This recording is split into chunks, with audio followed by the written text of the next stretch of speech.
Hey there, welcome back to the channel. Today, we're tackling a big question. Should you get the Nintendo Switch OLED, stick with a standard Switch, or hold out for the upcoming Switch 2? With so many leaks and rumors about Nintendo's next console, we've got all the latest details. We're breaking down display differences, performance, battery life, and of course, what's coming with the Switch 2. If you already own a Switch or are thinking of getting one, stick around, because by the end of this video, you'll know exactly which one is right for you. Like what you're seeing? Tap that like button, subscribe, and be part of our awesome community. Your support helps us keep creating great content. And before we dive in, if you love all things Nintendo, hit that like button and subscribe so you don't miss any future updates. The original Nintendo Switch, launched in 2017, is a hybrid console that lets you play at home or on the go, and that's what made it such a huge hit. It comes with a 6.2-inch LCD screen, and in 2021, Nintendo introduced the Switch OLED. And let me tell you, the difference in picture quality is massive. The Switch OLED upgrades the screen to a 7-inch OLED display, and this makes everything sharper, more colorful, and vibrant. The blacks are deeper, and colors pop in a way that makes handheld gaming feel premium. If you spend a lot of time gaming in handheld mode, this is a game changer. So, if you love playing on the go, the OLED is worth considering. But what about performance? Well, the standard Switch and the OLED are identical. Both have the NVIDIA Tegra X1 chip, meaning games run the same on both consoles. No FPS boosts, no extra power, but sound quality on the OLED is noticeably better. Upgraded stereo speakers make games more immersive, which is great for handheld gaming. Battery life. It's about the same on both models, 4.5 to 9 hours, depending on the game. But the OLED model feels a little more efficient even with the bigger screen. So if you're looking for more power, the Switch OLED won't give you that. The real upgrade is the screen, speakers, and slightly better battery life. Now, before you rush to buy any Switch, let's talk about a huge issue Nintendo still hasn't fully fixed: Joy-Con drift. If you haven't experienced it yet, Joy-Con drift happens when the controller starts moving on its own even when you're not touching it. Super frustrating, especially in games that need precise movement, like Super Smash Bros. Or Mario Kart. Sadly, both the Switch and Switch OLED suffer from this problem, and Nintendo hasn't officially addressed it in hardware updates. If you get Joy-Con drift, you may need to send them in for repairs or buy new ones. But the biggest question right now? Will the Switch 2 finally fix Joy-Con drift once and for all? If you're thinking of skipping the OLED and waiting for the Switch 2, you're not alone. The rumors and leaks surrounding the Switch 2 are getting more exciting by the day. Here's what we know so far. The screen is rumored to be 7.9 inches, even bigger than the OLED. It's expected to have a custom NVIDIA processor for faster performance and better graphics. It may come with 8 GB of RAM and 64 GB of storage, making it more powerful than ever. It might even support 4K resolution when docked. That could make games look next-gen. And here's the big one: new Joy-Cons. Some leaks suggest they'll attach magnetically instead of sliding on rails. If true, this could finally fix Joy-Con drift. And the best part? The Switch 2 is expected to be backward compatible, so your existing Switch games should work on it. Plus, there's talk of a new Mario Kart game launching with the Switch 2. That alone is exciting. So, should you wait for the Switch 2? Well, if you want the best possible handheld experience right now, the Switch OLED is a fantastic upgrade. The screen is amazing, the sound is better, and it feels premium. But if you want next level of performance and are okay with waiting, the Switch 2 is shaping up to be a major upgrade. With 4K graphics, more power, and possible Joy-Con improvements, it could be a huge step forward. At the end of the day, it comes down to this. If you want to Switch now, go for the OLED. If you want the most powerful Nintendo experience, hold out for the Switch 2. So, let's wrap it up. If you game on the go a lot, the Switch OLED is worth it for the better screen and sound. If you mostly play docked, the standard Switch still holds up and saves you money. If you can wait for a bigger upgrade, the Switch 2 is looking like a major step forward. Nintendo hasn't officially revealed the Switch 2 yet, but rumors point to a late 2024 or early 2025 launch. So if you're excited about the Switch 2, make sure to subscribe and hit the bell icon because we'll keep you updated on every leak, trailer, and announcement. Let me know in the comments. Are you going for the Switch OLED, sticking with the standard Switch, or waiting for the Switch 2? And if this video helped you out, give it a thumbs up and subscribe for more Nintendo news. But here's the thing, what about third-party games? One of the biggest concerns with the current Nintendo Switch is how well it runs third-party titles.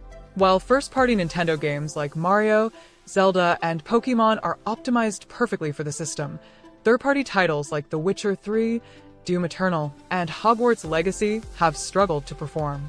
Some of them run decently with lower resolutions and frame rates, but others rely on cloud streaming, which isn't ideal for everyone. Now, with the Switch 2, things could change in a big way. If the leaks are true and the new console includes a stronger NVIDIA chipset, more RAM, and better internal storage, we could see far better third-party support.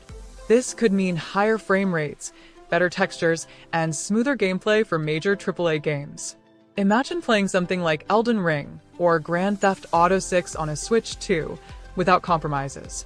That would be a massive step forward for Nintendo in competing with PlayStation and Xbox, especially when it comes to performance-heavy games. Now, here's an interesting question. Will the Switch 2 launch with an OLED screen like the latest model, or will it start with a basic LCD version and later upgrade? Nintendo has a history of releasing improved versions of their consoles over time. Just look at the 3DS lineup. It wouldn't be surprising if the first version of the Switch 2 has an LCD screen, and an OLED version arrives a year or two later. If that happens, some players might wait even longer to get the OLED model. The standard Switch OLED was such a big upgrade visually, so Nintendo may try to use the same strategy again to keep selling new hardware over time. Either way, if you care a lot about screen quality, that's something to keep in mind. Alright, let's talk about price. The Nintendo Switch OLED currently costs $349, while the standard Switch is around $299. But how much will the Switch 2 cost? Leaks suggest the Switch 2 could land anywhere between $399 and $499, depending on how powerful the hardware is. Some reports suggest a $449 price tag, but it's unclear if that's for a base model or a premium version. Now, would that price make sense? Let's compare it to competitors. The PlayStation 5 Digital Edition costs $399. The Xbox Series X costs $499. The Steam Deck starts at $399. For Nintendo to stay competitive, a price around $400 to $450 seems likely. Anything higher than that, and it risks pushing casual gamers away. That being said, Nintendo is known for keeping costs lower than PlayStation and Xbox, so if they find a way to keep it under $400, that would be a game changer. One of the biggest questions about the Switch 2 is whether it will support old Switch games. Right now, Nintendo has hinted that they want to keep backward compatibility in place. This would mean you could play your current library of Switch games on the new system without having to repurchase them. But there's one possible catch. How will physical cartridges work? If Nintendo decides to change the game card slot on the Switch 2, older physical Switch games might not work unless they provide some kind of adapter. That's something to watch out for when Nintendo makes the official announcement. However, digital games are almost certainly going to be supported. With most modern consoles pushing digital purchases, Nintendo would likely let players bring over their digital Switch games to the new system. That would be great news for anyone who has built up a huge collection on the Nintendo eShop. Now, let's talk about the dock. One of the Switch's best features is its ability to switch seamlessly from handheld mode to docked mode. That's what makes it a hybrid console and sets it apart from PlayStation and Xbox. So, will the Switch 2 keep the same docking system? Leaks suggest yes, but with some improvements. First, the dock might support 4K resolution, which means when you plug the Switch 2 into your TV, it could output games at 4K instead of 1080p like the current Switch. Second, faster data transfer speeds. The current dock is a bit slow, especially when loading games or updating software. A new dock with better connectivity would make a big difference. And third, wireless display casting. Some rumors suggest the Switch 2 may allow you to connect to a TV wirelessly without needing the dock at all. That would be a huge upgrade for people who want to game on the big screen without messing with cables. Now, let's talk about the most important thing, the games. What new games could launch alongside the Switch 2? Here are some of the strongest possibilities based on leaks and industry trends. Mario Kart 9, the first brand new Mario Kart game since 2014. Zelda Tears of the Kingdom Deluxe, a next-gen enhanced version of the latest Zelda. New 3D Mario game. Think Super Mario Odyssey 2 or something brand new. Metroid Prime 4. This game has been in development for years, and it could be a perfect fit for the Switch 2 launch. Pokémon Legends sequel, a follow-up to Pokémon Legends Arceus in an open-world format. And of course, we'll probably see remasters of older Nintendo games, especially ones that would benefit from the improved graphics of the Switch 2. So, to wrap it all up, is the Switch 2 worth waiting for? If you already have a Switch and want something more powerful, waiting for the Switch 2 makes sense.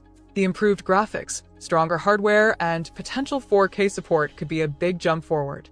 But if you just want the best possible handheld experience right now, the Switch OLED is still a great buy, especially if the Switch 2 ends up costing significantly more.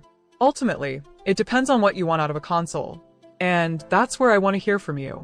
Are you planning to buy the Switch OLED, stick with your current Switch, or wait for the Switch 2? Let me know in the comments. And